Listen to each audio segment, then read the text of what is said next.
ऊसाची प्राचीनता किती आहे हे बरं. जाणून घेण्यासाठी मी काही गोष्टी वाचन केल्या आणि मला असं लक्षात आलं की इसवी सन पूर्व 8,000 वर्षापूर्वीच ऊसाचा शोध लागलेला आहे. अरे वाह!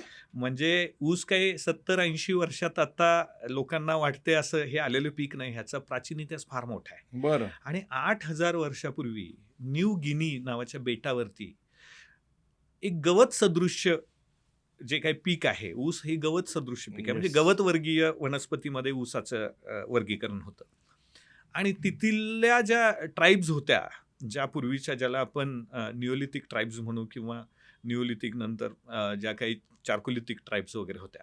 ह्या ट्राईब्सनी ते गोड गवत म्हणून ते ते स्वतः त्याचा इंटेक करत होते, खात होते किंवा त्यांच्या जीवनामध्ये एक अन्न म्हणून त्या गवताचा वापर ते करत होते. आणि अच्छा. हळू-हळू त्याचं मायग्रेशन हे समुद्र व्यापाराच्या माध्यमातून, की अगदी अर्ली हिस्ट्री ज्याला इतिहासपूर्व कालखंडामध्ये समुद्र व्यापार वाढला आणि मग हीच लोकं ह्या आपल्या ऊसासह हळू-हळू सुमात्रा, इंडोनेशिया आणि चिली सारखे बेटांवरतून मग काही काही लोकं ऑस्ट्रेलियामध्ये मायग्रेट झाली आणि काही लोकं ही आता भारताचा जो पूर्वीचा भाग आहे म्यानमार, ह्या म्यानमारसारख्या, थायलंडसारख्या प्रदेशामध्ये आली आणि भारतामध्ये ऊसाची सुरुवात ही बांगलादेश इथून भारतामध्ये ऊसानं प्रवेश केला. मुळात हा प्राचीन इतिहास सांगण्याचा उद्देश एवढाच आहे, की आपल्या प्राचीन देवी-देवतांचा जर अभ्यास केला, तर बऱ्याच देवी-देवतांच्या हातामध्ये तुम्हाला ऊस बघायला मिळेल. अच्छा. म्हणजे अगदी आयकॉनॉग्राफीचा अभ्यास करणाऱ्या लोकांना सुद्धा हे समजेल. हातामध्ये ऊस धारण केलेल्या देवता ह्या सुद्धा पूर्वीच्या लोकांनी एस्टॅब्लिश केलेल्या आहेत मंदिरांमध्ये. म्हणजे ऊस हे पूर्वपरंपरागत लोकांच्या जीवनाचा एक अविभाज्य भाग आहे, हे समजून घेतलं पाहिजे. मुळात ऊस पिकतो कुठे आणि ऊस पिकत नाही कुठे? तर ऊस हे उष्णकटिबंधामध्ये येणारं पीक आहे. आणि उष्णकटिबंधामध्ये हे जे पीक येतं ह्याला ह्युमिड क्लायमॅट हे अतिशय गरजेचं असतं, की जिथं पाणी आणि उष्णतेचं सम प्रमाणामध्ये जिथं ज्या भौगोलिक परिस्थितीमध्ये ते येतं, त्या ठिकाणी ऊसाची उत्पादकता वाढते. आणि पश्चिम बंगालमधून हाच थोडा मायग्रेशन बिहार, उत्तर प्रदेश मार्गे ते पंजाबपर्यंत आलं. पण पंजाब किंवा उत्तर प्रदेशचा काही भाग हा समशीतोष्ण किंवा शीतकटिबंधाकडे झुकत असल्यामुळे ते परत दक्षिण भारताकडे त्याचं एन्क्रोचमेंट झालेलं पाहायला मिळतंय. आणि मग मध्य प्रदेश असेल, गुजरात असेल, महाराष्ट्र असेल, कर्नाटक असेल, अगदी खाली तामिळनाडू असेल, आंध्र प्रदेश असेल, ह्या देशांमध्ये, ह्या प्रदेशांमध्ये ऊसाची उत्पादकता वाढायला सुरुवात झाली.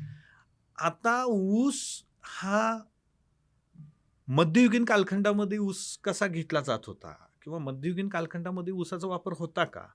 तर नक्की होता.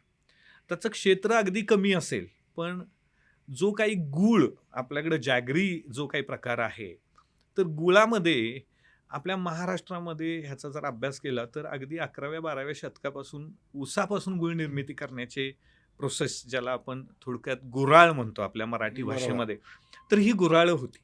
आणि मग तो गुऱ्हाळामध्ये तो गूळ कसा तयार केला जायचा? तर पूर्वी तुम्हाला माहिती आहे की किल्ला बांधणीसाठी जो चुना वापरला जायचा, रॉ लाईम, तो एक केमिकल बॉन्ड ब्रेक करत होता, की जो ज्यूस काढला जायचा, तो ज्यूस परत उकळला जायचा आणि मग त्याच्यामध्ये ती निवळी म्हणजे चुन्याची निवळी तयार करून ओतली जायची. आणि एक भेंडी आपल्याकडे जी आपण लेडी फिंगर म्हणून जी भेंडी खातो, त्या भेंडीला चेचून त्याच्यामधला काही ज्यूस आहे, तो सुद्धा ब्रेकिंग एजंट म्हणून त्या ज्यूसमध्ये टाकला जायचा आणि मग त्याच्यातील घाण जी रसामध्ये आलेली ती बाजूला व्हायची. त्याच्यामधून सुद्धा मद्यार्क निर्मिती लोकं करायची, म्हणजे ज्याला देशी दारू निर्मिती म्हणायची. अच्छा. आणि मग इकडं उरलेला जो प्रॉडक्ट आहे त्याच्यातून गूळ तयार व्हायचा आणि मग ते गूळ एकत्रित करून त्याला सॉलिडिफाईड केल्यानंतर तो मार्केटमध्ये विक्री व्हायची. पूर्वीची लोकं गोड पदार्थ म्हणून मधाचा वापर जास्त करायची. बरं. बऱ्याच लोकांना कणिसामध्ये सुद्धा सुक्रोज कंटेन्ट्स असतात. कणीस हे सुद्धा गोड पदार्थ म्हणून, मिष्टान्न म्हणून किंवा अन्न जेवणामध्ये कणसाचा वापर, गुळाचा वापर, मधाचा वापर आणि खजूर हा एक अतिशय महत्त्वाचा भाग आहे, की जो जरी खजूर आपण म्हणत असेल, की जी मध्य आशियाईतून भारतात आली, तरी सुद्धा खजूर ही भारतामध्ये 11-12व्या शतकापासून खाल्ली जाते आणि गोड पदार्थ म्हणून जेवणामध्ये खजुरीचा वापर होत होता. आता आपले भारतीय लोकं हे उष्णकटिबंधीय म्हणजे महाराष्ट्राचा विचार केला, तर आपल्या लोकांच्यामध्ये साखर खाण्याचं प्रमाण जे आहे, ते ॲव्हरेज आहे आजसुद्धा. आजही आपण अतिरिक्त साखर इंटेक करत नाही. मी पुढं तुम्हाला त्याचं सगळं विश्लेषण करेन. तर असा हा एवढा मोठा साखरेचा आणि ऊसाचा प्रवास आहे.